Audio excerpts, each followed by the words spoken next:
pero ang alam ko 10 o'clock yung appointment namin. But apparently it's 10:50. Oh, that's the yuckiest part is meron. Hello guys.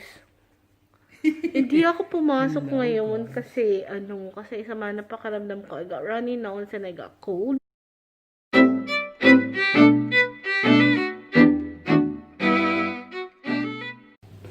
Morning guys, alis kami ngayon. Punta kami ng doktor. Kasi masakit pa rin sila. So, pa-check upan ko siya. Hindi siya nakapasok ng ilang days. Check upan ko siya ngayon. And then after that, mag-work. Guys, dito kami sa doktor. Pero ang alam ko 10 o'clock yung appointment namin. But apparently, it's 10:50. So, ayoko mag-stay sa loob ng doctor surgery. So, mag-ano muna kami nili dito. Mag-coffee muna kami dito siguro. Yay! Coffee time, baby! Palipas oras. And then, balik na lang kami doon ng mga 11. Dito muna kami, guys. Hanap kami ng coffee shop. Meron ditong coffee shop na bago. Is this coffee one? Yeah. Dito kami, guys. Magko-coffee sa Tribeca and Co. It's a new coffee shop. Lee is having a wrap and a hot chocolate. I'm having a chai latte and a toasted. What's in it, Mom? I think I got avocado and I'm not too sure. This is why you read the menu, Mom. You read the menu. Okay. Tapos na kami, guys, mag-lunch before 12. Nag-lunch kami, pabalik na kami sa doktor. Hopefully, oras na namin. So, update guys, wala naman siyang chest infection. Ang kanyang chest is clear, so walang binigay na gamot sa kanya. So, it's good, pero hindi pa rin siya pwedeng pumasok ng school kasi nga umuubo pa siya.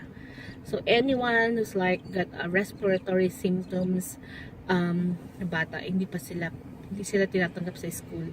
So, ayan. So, meron siyang medical certificate until tomorrow. So, hopefully Friday, it's gonna be okay. So, let's go home, guys. And then work later. Hello, guys. Hindi ako pumasok ngayon kasi, sama na pakaramdam ko. I got runny nose and I got colds. And, I'm wearing this mask from Japan. Umiinit siya. It's like para siyang heat pack. Ito yung dalawang patches na yan. Umiinit siya and it's really good for kung meron kang runny nose. Ayan, kung winter na malamig. Ayan, umiinit talaga siya. Ilagay ko sa picture dyan sa side. Kung ano to, nandun siya sa sa haul ko sa sa Don Quixote haul. Ililink ko siya dyan. Ayan. Lemon flavor siya. Ang galing-galing talaga ng Japan when it comes to mask. But I only got like 1 box of this one. And 3 lang siya. 3 lang ang laman. So, ito yung isa. Sinubukan ko lang siya ngayon. Ayan, umiinit talaga siya. Feel na feel mo. I think, hindi ko lang alam kung ilang oras ang tagal nito. Na umiinit siya. Maganda to sa gabi, pag winter, at saka yung pag masama pakaramdam mo. Ayan. Hindi na nakakakalat yung germs, and then medyo mainit. Talagang mainit siya, Hindi ko alam kung saan nanggaling talaga ang heat. Kasi, pag open mo lang, saka siya uminit. Paglagay ko lang, saka siya uminit. So, ibig sabihin, nakapreserve yung heat sa loob. Galing, no? Galing talaga ng Japan. Yun lang, guys. Tingnan natin mamaya kung ilang oras ang niya. Ilang oras tatagal yung kanyang init. So, it started now, 4 o'clock. Oh my God, it was really good. Hindi ko alam kung saan nanggagaling yung init. May heat pack sabi yan. Heat pack. Oh, sige na nga. Heat pack na nga. Pero, activated by your breath. sana pala marami akong biniling ganito. Kahit hindi ako huminga, nararamdaman ko talaga parang may lumalabas na hot air sa gilid. Magic, ang galing-galing talaga. This is a lemon flavor.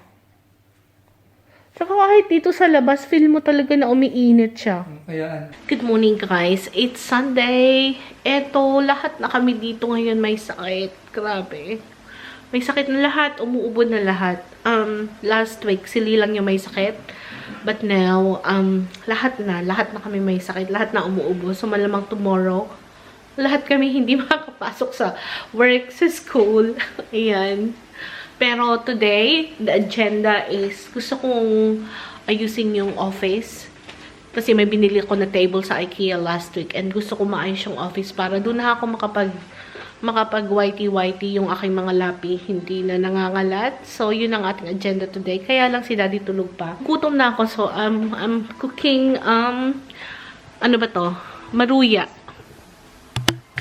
Nagluluto ako ng maruya. Gusto ko yung yung frozen siya dito, mabibili mo. Pero gusto ko yung yung maliliit. Ayan. So, hiniwa-hiwa ko siya sa 4. Ayan. So, yan ang aking breakfast habang tulog pa si Daddy. Kasi gusto kong magluto kami ngayon ng yung pansit na may sabaw. Yung parang naalala ko yung binibili namin nun sa, binibili nun ng nanay ko sa diet. Yung may pansit na nakalagay. May pansit siya, and then may kasamang konting baboy, may kasamang repolyo, may kasamang, ano pa ba, mga kasama.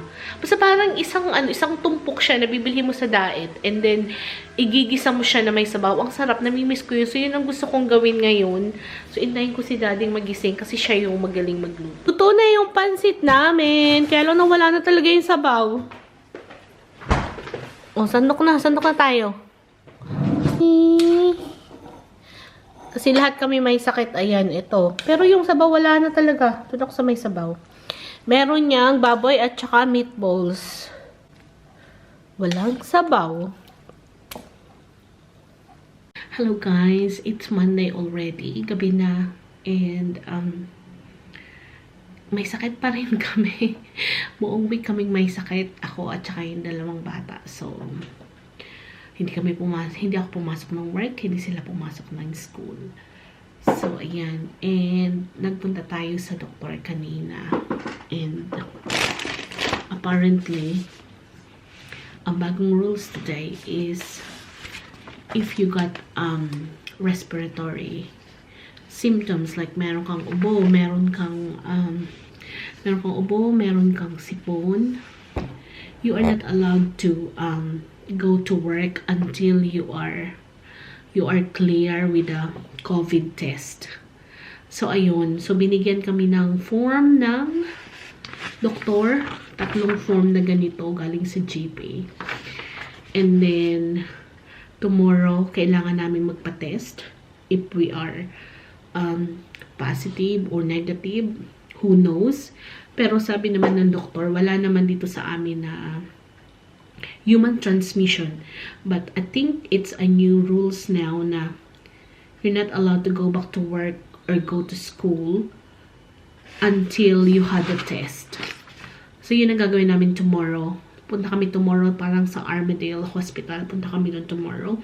And then I think the result will be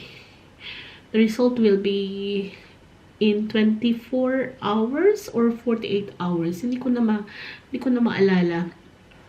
Kasi nung sabihin nung doktor na you are required to do a COVID test. So, ayun na nga. So parang kinabahan ako. Sabi ko, oh my God. Kasi naalala ko, kagagaling namin ng IKEA last week. So, and then, that Sunday or that Monday, may sakit na sili. So, ayun. So, 1 week na siling may sakit last week. And then, hanggang ngayon, umuubo pa rin siya. Ako naman, nag-start yung aking runny nose nung Friday and hindi na ako pinapasok. So, ano na ngayon, Monday na. Plus, magti-test pa lang kami tomorrow. And then, we still need to wait another 2 days. So, malamang na buong linggo, wala tayo nitong work. And yung mga bata, wala ring school. So, just to make everything, okay. And syempre, para hindi rin kabahan yung mga tao sa work and sa school, di ba? Kaya lang parang nakaka-tense, di ba, na na na iti-test ka. So, parang mapaparanoid ka. Ano kaya yung resulta while you're waiting? Ang sabi ng doktor is iti-text na lang daw kami ng result namin. So, we don't need to go there for the result. So, iti-text, text message na lang kami. And so, wala naman sa amin na wala sa aming binigay na medication. Ang problema lang kasi is yung wala kaming lagnat. Lahat kaming tatlo walang lagnat. Meron lang kaming cough and colds. So, yun lang yung meron kami. So, sabi ng doktor, bumili na lang daw kami ng cough and cold syrup. So, bumili kami ng Demicap. Yan, bumili kami niyan. At saka, bumili na rin ako ng Voltaren tablets kasi parang namamaga yung ganito ko. Na naman, parang bumabalik na naman yung aking injury. So, bumili kami niyan. So, itong Voltaren is around $12.95. At itong cough syrup is parang $17. So, sa dalawang gamot, lagas na naman agad ang aming $33. So guys, hindi madaling magkasakit. Kaya, ingat-ingat tayong lahat. And, siguro lang naman to, para siyang normal na flu kasi winter at the moment. Pero, everyone wanna make sure na hindi talaga siya yung C na tinatawag natin. So, ganun. So, magpapatest na lang kami tomorrow. And then, I will give you an update tomorrow. So, ngayong maghapon, wala tayong masyadong ganap. Kasi, pag meron kang ubo, may sipon, nako, parang gusto mo lagi matulog. Parang ganun, gusto mo lagi magpahinga. And, itong office kahapon, nagawa namin yung table.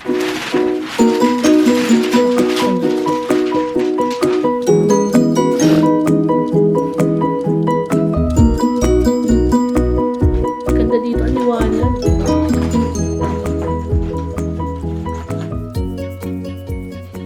Ang haba pala niyan.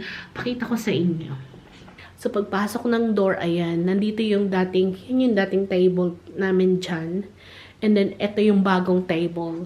Yan yung from Ikea.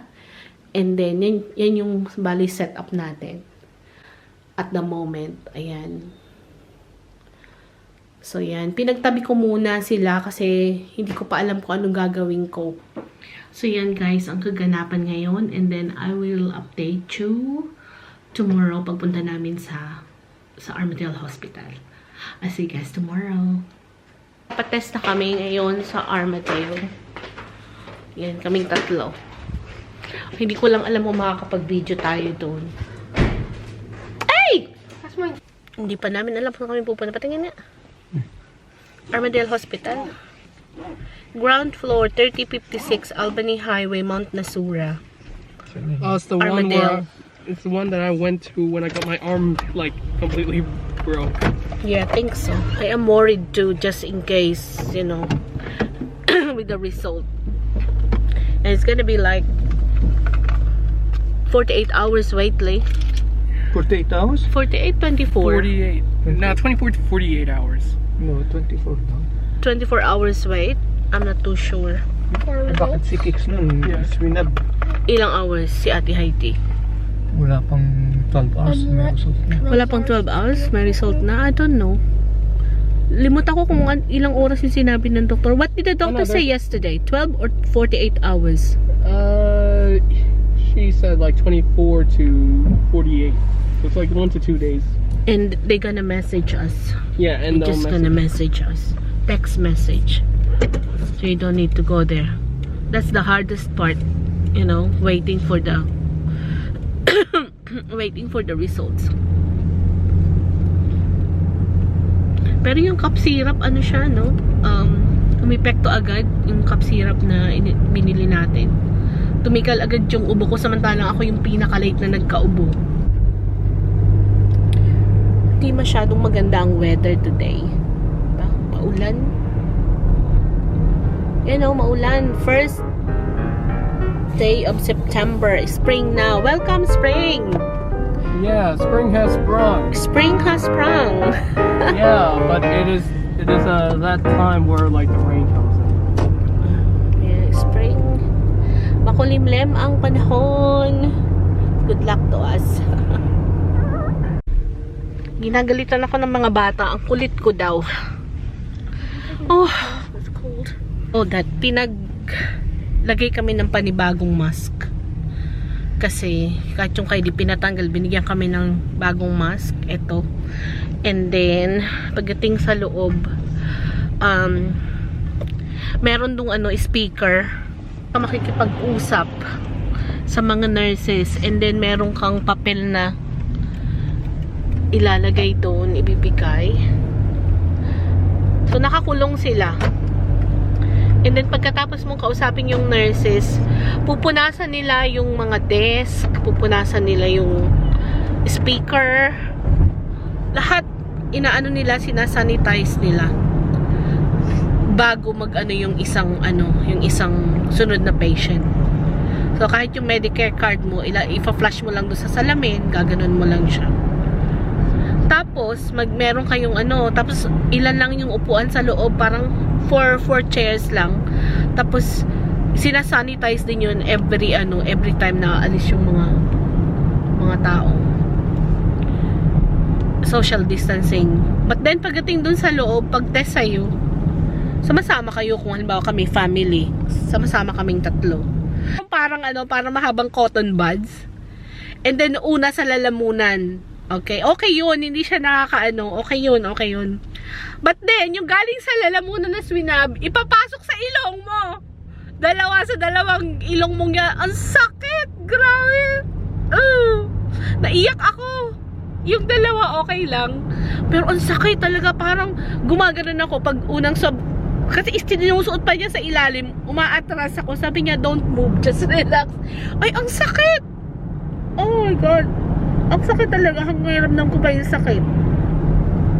Sabi niya, mag-isolate daw kami hanggat walang 2 days? Hanggat walang nare-receive na result. So, mag-isolate kami. Kaming 3. Don't go anywhere. And then, iti-text na lang daw yung sa amin.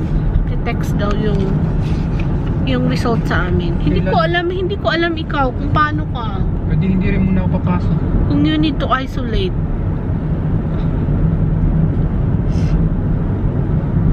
Hanggat wala yung result. Hindi ka na muna din papasok. Kasi rin naman ako nihiling. Okay. So 2 days. Ang sakit talaga, parang pinasok niya talaga 2 days yata ang result eh. 1 or 2. It might come in tomorrow. Pero sabi nung nag-test sa amin, the chances might be low na meron kayo kasi, but still, we need to do the test. Sabi niya. But if we did test positive, we just have to, social distance. Yeah, and then she said if we tested positive, we just need to isolate for 2 ourselves weeks. for like 2 weeks. 2 weeks, and then sabi. So, ayun na nga guys, dumating na ang aming test result, and luckily, we're all negative.